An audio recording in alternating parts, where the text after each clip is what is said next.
décidé. Je ne suis pas prédestinée au jeu de palais. Alors j'ai ri, j'ai adoré. Malheureusement, faut le reconnaître, je ne suis vraiment pas douée. Go Stéphane, on reprend le chemin. Sentier en sous-bois, on atteint le cœur de notre bocage. Doucement, remontons sur Saint-Étienne. Bonheur, je retrouve mon ami Fred. Fred, un passionné. Fred, un amoureux de la terre. Fred, qui est le créateur d'une chouette entreprise naturellement baptisée Terra Aménité. Suivons-le, observons et écoutons. Frédéric, moi personnellement, je suis très heureuse d'être chez toi parce que ça faisait très longtemps que tu me parlais de ce petit paradis qu'on vient de traverser. Alors, on dirait davantage un jardin, un parc, un laboratoire, dis-moi tout. C'est juste un espace de vie. Et puis, c'est là où, c'est un laboratoire aussi. C'est aussi mes techniques que je veux prouver. Moi, je parle souvent de ménagement paysager, pas d'aménagement, donc on ne vient pas tout perturber. On essaye de lire le milieu, lire par les plantes bio-indicatrices les erreurs surtout à ne pas faire et puis les actions à faire. Ce sont des actions lentes. C'est pas du tout de suite, mais voilà, je patiente. Je fais plein de choses qui relèvent un peu du jardin punk, parce que là, par exemple, sur ces talus, c'est planté d'arbustes, mais les arbustes sont protégés en fait par les plantes de mégaforbia qu'il y a là. La plupart des gens veulent nettoyer à fond pour que les arbustes poussent bien, mais là, ils poussent très bien à l'abri des autres. Et puis, ça fait des refuges de biodiversité. Énorme, parce qu'on entend, Stéphane fera peut-être une prise de son tout à l'heure et là on a un magnifique concert. Ouais. Alors j'aime bien ton mot patienter parce que c'est vrai qu'on vit dans une société où tout va trop vite.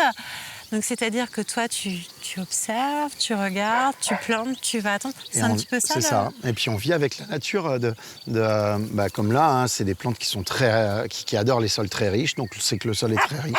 Donc je vais faucher, extraire, ça va. J'estime dans 4-5 ans, tout ce cortège va disparaître au bénéfice d'un autre cortège qui sera un peu plus petit, qui sera plus diversifié, parce que là on n'est que sur 3-4 espèces et le but c'est qu'on soit sur 15-20 espèces, quoi. Donc voilà, on prend le temps et puis on utilise le moins d'énergie possible. C'est ce qu'on appelle être efficient. Et je pense que notre société, de gré ou de force, va apprendre à être efficiente. De gré ou de force, exactement. Fred, comment t'es arrivé ici à la Thibaudière Il y a longtemps déjà ? Ça va faire 4 ans. Oui, parce qu'on a passé le Covid ici, donc 2020, donc on a dû arriver en 2019. C'est en fait, je pense qu'on vit qu'une fois. Et puis, le fait le rêve, c'était d'avoir une maison en pierre, par rapport à des caractéristiques techniques. La fraîcheur de l'été pour faire la sieste, c'est quand même bien agréable. Un charme aussi. Et puis un grand terrain, parce que quand même l'objectif c'est d'être en autonomie. Autonomie énergétique, autonomie eau. Alors autonomie alimentaire, non, il faudrait que je sois tout le temps présent ici et c'est pas viable. Puis c'est pas ton choix aussi peut-être. C'est pas mon choix, je suis pas maraîcher non plus. Ouais. Donc voilà, on essaye de tendre vers ça par du low-tech, toujours. Essayer d'avoir du low-tech. Et puis je dis tout le temps qu'il faut faire pour aussi prouver. Donc ici, je fais. Après, on a réalisé toute une chambre où vous allez être cette nuit. Et cette pièce-là, on n'est que sur des matériaux géosourcés ou biosourcés. Donc vous verrez, isolation terre-paille, un corps d'enduit en terre. Et c'est toi, c'est vous qui avez On a fait en chantier participatif avec Guillaume Ecohabitat, parce qu'il faut un vrai pro quand même au-dessus. Bien sûr. Et on a fait ensemble avec plein d'amis, la famille. Et c'est assez marrant là-dessus. Tu leur crées des souvenirs aussi. Ouais, c'est ça. Et puis, voilà. Et puis faire autrement. Et puis, alors, ce qui est intéressant, c'est aussi, vous là, vous allez dormir cette nuit dans cette pièce-là. Mais il y a plein de bienfaits aussi. Techniquement, c'est du high-tech. On est sur du déphasage de 10 heures, alors qu'une laine de verre, c'est 4 heures. Et puis, la paille arrive du Poiré. La terre arrive de Dompierre. Oui, on est vraiment que sur des matériaux locaux. Ouais, c'est ça. Le bois arrive de Vendée aussi. Donc voilà, on arrive avec un petit budget de fourniture, faire quelque chose qui est de la haute technologie, quoi, parce que la nature, c'est du high-tech. Ouais. Fred, t'as toujours aimé marquer la différence ? Pardon? Tu as toujours aimé marquer la différence? Ah, je sais pas du parce tout. qu'on sent quand même que tu as un temps d'avance, même si ton histoire lance des idées qu'on sera forcé un jour de mettre en pratique dans nos vies. On sent que quand même ça marque la différence par rapport à ce qui est fait à côté. Mais je dis tout le temps, il faut cultiver sa différence aussi. Et la différence est belle. Après, moi, oui, c'est un parcours, une sensibilité qui a été éveillée assez tôt.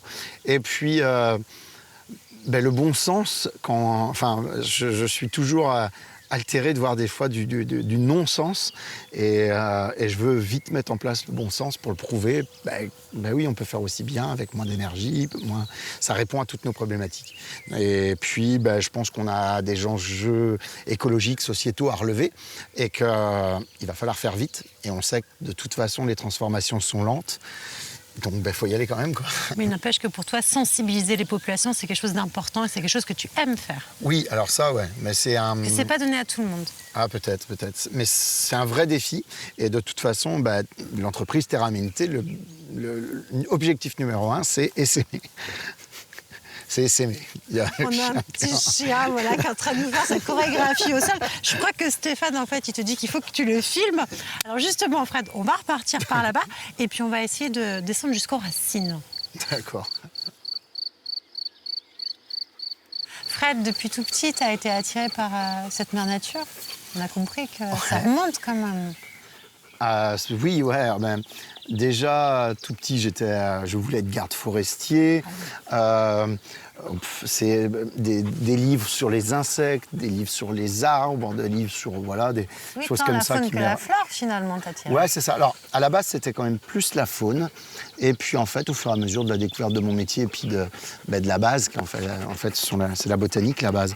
Et au fur et à mesure, je me suis pris de passion pour cette flore, que ça soit de la strate herbacée à la strate arbustive jusqu'à l'arbre, parce que je forme maintenant les CS arboristes grimpeurs sur la lecture de l'arbre. Donc voilà. Mais t'es né à la campagne? Je suis né en pleine campagne, à Chapelle-Achard. Et puis, à l'âge de 7 ans, même peut-être plus tôt, mon plaisir, c'était d'aller promener les chiens en pleine campagne. Donc maintenant, c'est PRB, c'est tout ça. Mais je connaissais par cœur les petites marches, je connaissais par cœur les haies bocagères, les petits boisements, où aller faire une cabane. Et je pense vraiment que c'est une belle école de la vie. Et puis, moi, c'est ce qui me plaît. Et c'est pour ça que ce côté sauvage de la nature sauvage, pour moi, c'est du bon sens et puis c'est l'image que j'attends. Et puis, quand j'ai découvert le métier de paysagiste, en fait, ça a dû me déformater pendant peut-être 4-5 ans. Où là, on tondait tout partout, il fallait tout tailler en carré, il fallait mettre des engrais de synthèse sur le sol, il fallait mettre du désherbant, il fallait tuer des mauvaises herbes, alors que je dis maintenant, il n'y a pas de mauvaises herbes, il n'y a que des mauvais botanistes. Et puis, heureusement, le métier a pris un virage et en fait, je me suis retrouvé dans mes racines d'enfance, où maintenant, c'est plus des aménagements paysagers, même j'appelle ça du dépaysagisme plutôt. Et maintenant, ma marque de fabrique, c'est plutôt de faire des aménagements naturels, des constructions bois avec des ressources locales et puis essayer de travailler le plus sobrement possible.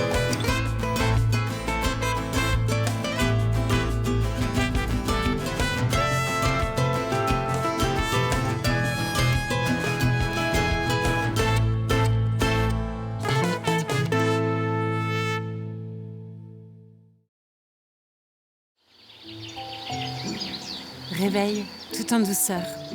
Un café, des viennoiseries, une dose de bonne humeur. Bonjour les amis. Fred, merci pour cette super nuit et cette super soirée. Avant de commencer, déjà, bon anniversaire de mariage. Ah oui, c'est vrai. Oui, c'est le jour, on a appris ça hier soir, quand même. Oui, c'est vrai, j'y pensais même pas. Voilà. Dis-moi, à t'écouter parler hier, en réfléchissant aussi un petit peu cette nuit, c'est quoi véritablement ton métier? Est-ce qu'il y a un nom pour ton métier? Alors, oui. C'est marrant ça, parce que c'est vraiment un truc où, quand on me pose la question, je ne sais même pas quoi répondre. Oui. Alors, je suis formateur, ça fait partie, mais après... Terra Amenité, c'est du conseil et de la formation, mais aussi une scierie mobile, des constructions bois. C'est une philosophie. Oui, forcément. C'est une philosophie, parce que tout est parti de là, en fait. Ouais, c'est une philosophie, c'est des convictions. Et puis une envie d'essaimer, comme je te disais hier. Hein. Ça, c'est cette envie-là qui anime tout ça, quoi. Et puis, comme je disais, pour bien former, pour bien prouver, il faut faire aussi. Et donc, il faut faire, avoir de l'expérience. Si on a de l'expérience, on est plus sûr de soi. Et donc, on peut, après, être convaincant quand on est convaincu. Et puis, voilà.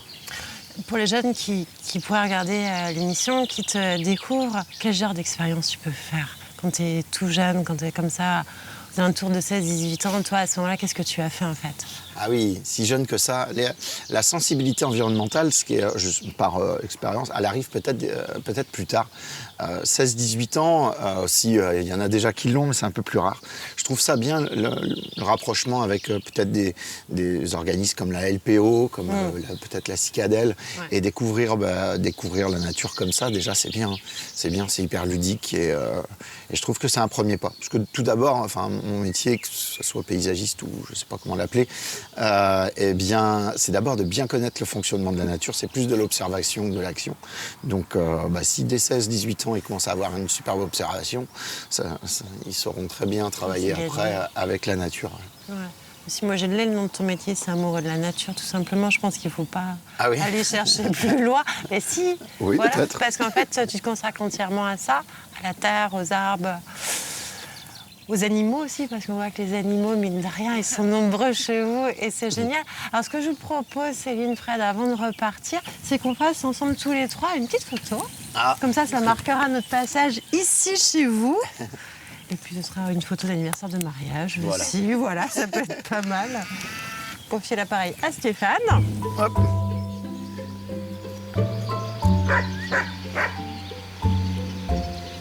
Wow. Voilà.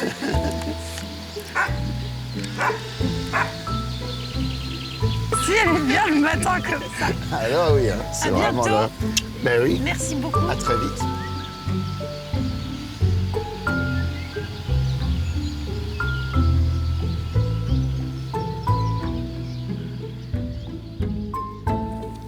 À Boufféré, en passant par la Sénardière, je revois ses yeux rieurs. Cette Fred, cette Céline, un homme, une femme, un couple entièrement engagé pour une cause commune. Que dire? Merci. Merci pour ces mots. Merci pour votre générosité. Ne changez pas. Restez tout simplement tel que vous êtes. Direction Montaigu. Mais que nous réserve la ville?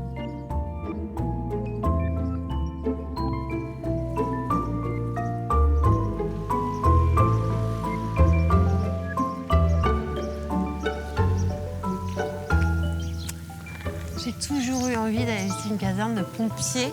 Ça t'approche là?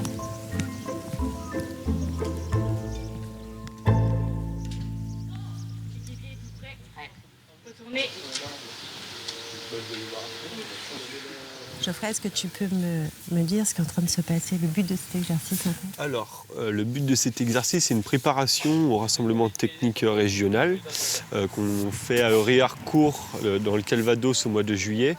Donc les jeunes effectuent une manœuvre sur laquelle ils sont notés, donc sur 140 points. Le but pour eux, c'est d'aller chercher la première place. Donc la première place, c'est-à-dire c'est 140 sur 140. Donc on a un barème à suivre. Ils ont une manœuvre à suivre, donc c'est des manœuvres nationales, donc qui leur servira aussi plus tard quand ils seront pompiers volontaires. Ouais. Et le but pour eux, c'est d'être à 100% le jour J. C'est une école de la vie absolument incroyable. C'est plus que ça. Alors vas-y, dis-moi. Ouais, c'est même, pour eux, c'est plus. C'est plus que c'est pas une école. On va pas dire que c'est l'école. C'est une vie de caserne qui, pour eux, est un début de changement de vie. Parce que derrière, ça peut leur apporter la préparation au concours pompier professionnel ou pour aller effectuer les métiers de l'armée de terre, donc pompier militaire ou autre chose, quoi. Toi-même, tu as été GSP, Geoffrey? Tout à fait. Donc tu peux très bien en parler. Tout à fait. C'est pas une école. J'ai été GSP pendant 4 ans. Il y a 7 ans que je suis pompier volontaire. Attends, c'est-à-dire que tu commences GSP à quel âge? Alors, à l'heure actuelle, JSP, on commence dans l'année des 14 ans, jusqu'à 17 ans et demi.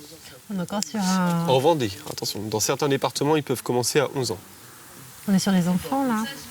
Des très jeunes. Des très jeunes. Mais c'est une volonté du jeune. Hein. Mais c'est une volonté, C'est une volonté du jeune. Hein. Il vient de lui-même. Soutenu par sa famille, j'imagine que la famille est essentielle. Je dirais soutenu par la famille, oui et non, parce que c'est vraiment une volonté du jeune. Et les parents sont fiers de leur enfant qui se rend dans une section comme ça, quoi. Et ils vont l'aider. Voilà, Et ils vont l'aider, parce que c'est un choix aussi de l'enfant, mais c'est comme dans toute association, les parents, il faut qu'ils soient derrière. Après, on ne demande pas aux parents de suivre le jeune, c'est vraiment le jeune qui se prend en main. Alors, comment se passe la formation? Alors, tous les samedis matins, ils viennent. Tous les samedis matins Tous de les samedis l'année. matins, hors période scolaire, sauf s'ils ont des formations. Ok. Des formations qui durent des week-ends complets ou des semaines complètes pendant leurs vacances scolaires. Ensuite, Montaigu a la particularité, comme je vous le disais tout à l'heure, d'effectuer les rassemblements. Donc, de début mai à fin juin, ils sont là tous les samedis, toute la journée. Même pendant les ponts. Rythme. Même pendant les ponts, pendant les vacances. On effectue aussi les journées cohésion, les camps en Allemagne. Donc pour eux, c'est énormément de temps, en plus de l'école, en plus du sport à côté. C'est leur volonté, hein. Ils y arrivent, tout le monde y arrive. Ils y arrivent, mais peut-être qu'il y a l'effet groupe aussi derrière et équipe qui pousse et qui booste. Il y a l'effet groupe et ils sont entre guillemets dans leur passion. Ouais, c'est ça. Donc ils se posent même pas de questions, ils viennent avec le sourire. Et pour certains, ils réalisent un rêve en fait. Et puis pour les 3/4, c'est le début de leur prochain métier. Exactement, exactement. Et comment se passe le financement de la formation? Alors, le financement de la formation, on a des subventions qui sont données par le SDIS, par nos patrons, et ensuite, c'est nous les formateurs, ainsi que Christian Legrandois, qui est notre trésorier, avec Kevin, l'ancien président, qui est trésorier adjoint, notre chef de centre, Jean-Bernard Devore, et Noël Baudry, qui est formateur.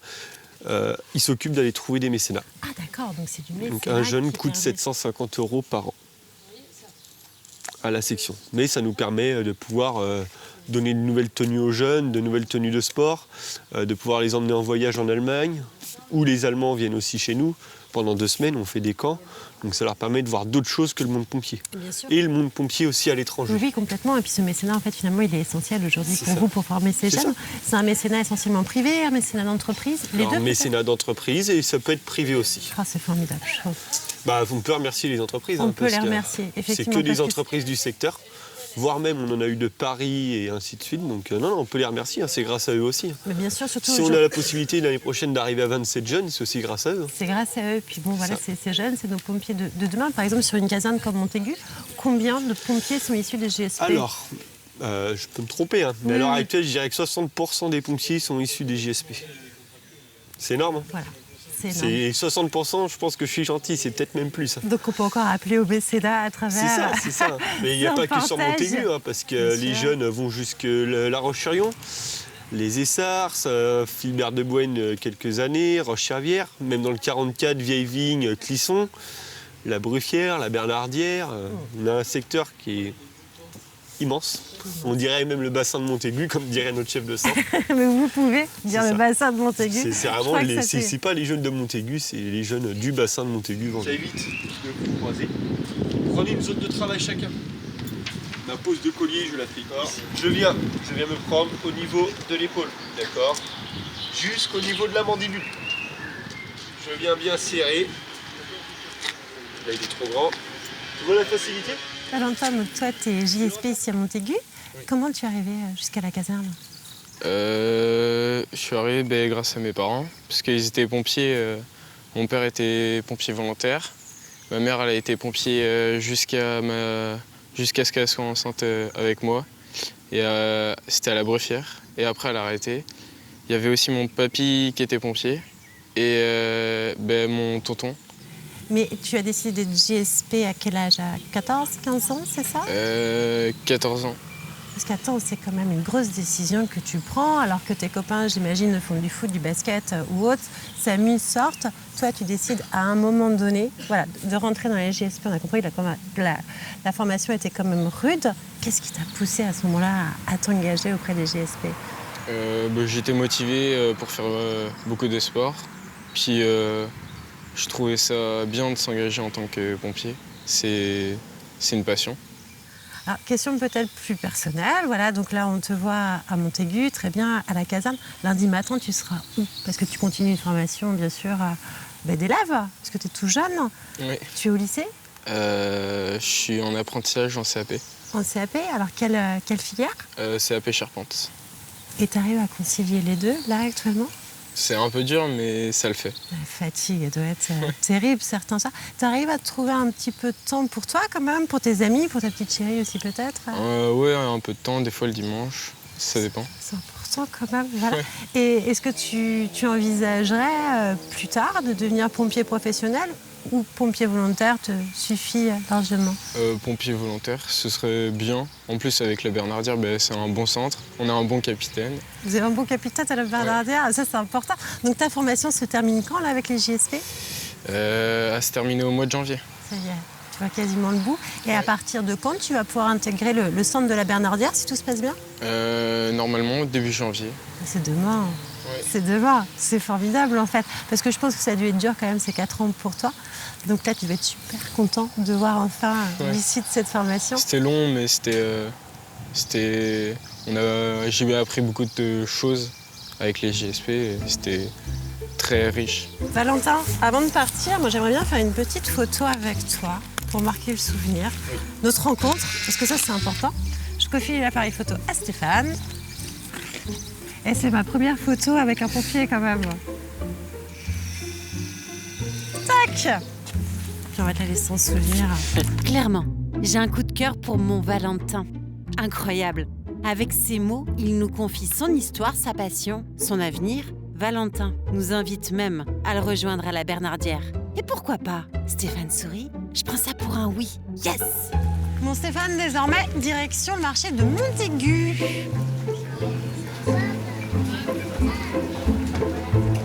Alors nous, c'est Coralie de la Ferme des Singulières qui nous a conseillé de venir jusqu'à vous.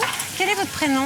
Valérie. Valérie, on peut peut-être se dire tu, Valérie? Oui, bien sûr. Donc je vois que toi, tu te consacres aux plantes, aux fleurs. Tout à fait. Est-ce que tu peux me présenter un petit peu tes produits?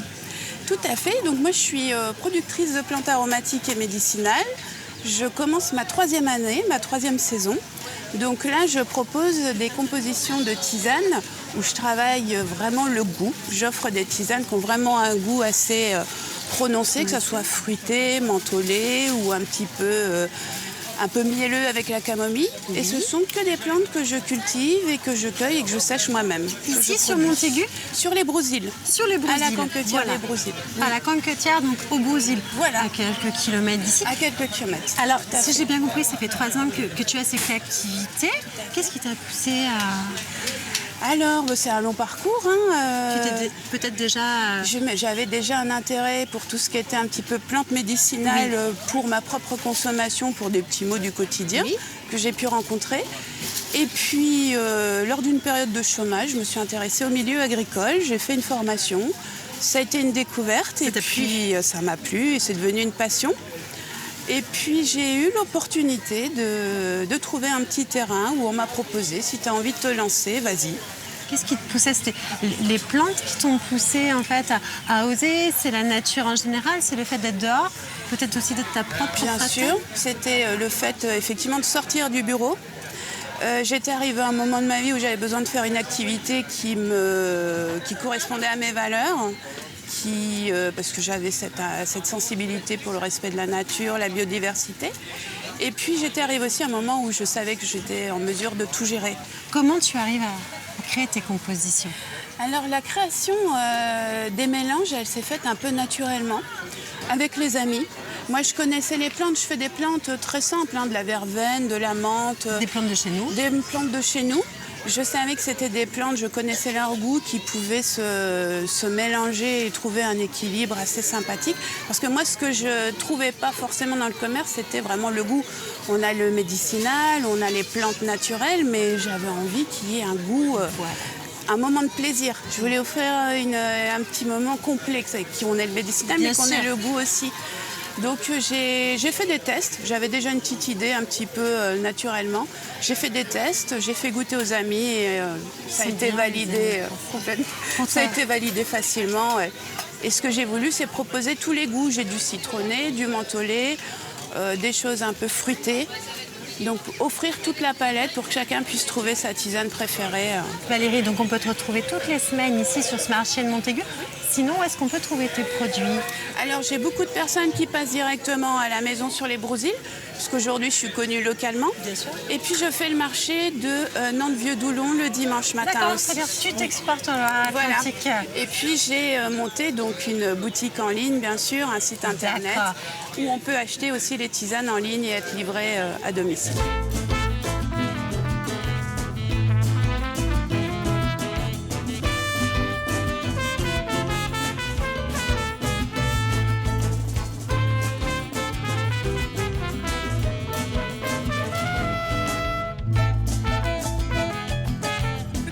Merci Valérie.